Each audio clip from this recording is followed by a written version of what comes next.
You're watching UNICEF Television. Sheer desperation has driven hundreds of thousands of Somalis from their homes in the south of the country, where famine is on the march. More than 15,000 people have come to Mogadishu since the beginning of July. At a camp for the displaced, they wait for UNICEF supplies, which will mean the difference between life and death. UNICEF is providing high-energy biscuits, mosquito nets and plastic sheeting to nearly 6,000 families at the Hodan displacement camp.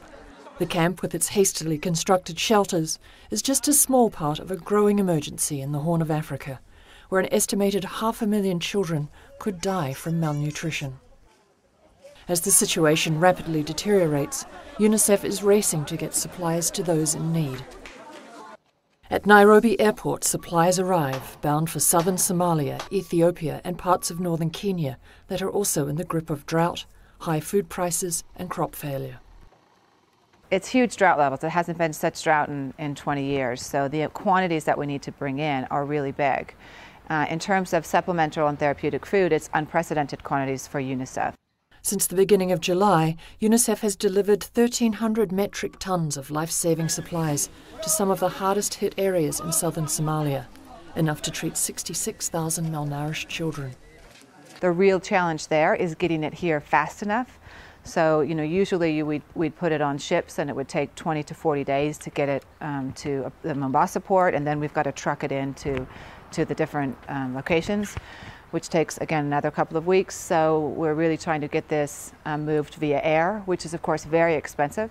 We're fortunate to have some airlines donating some cargo space, but the real challenge is getting the supplies that are available to the communities. At the Belina Aba health post in eastern Ethiopia, Janette Mohammed brings her 18-month-old daughter Imam for treatment.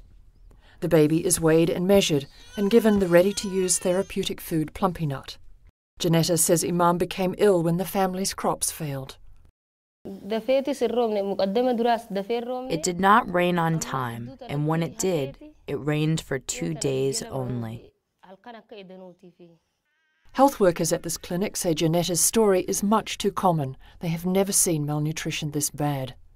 Baby Imam's life has been saved, but UNICEF is asking for $31.8 million to help the estimated 10 million people who are still in dire need. This is Chris Niles reporting for UNICEF Television. For more information, visit unicef.org. Unite for Children.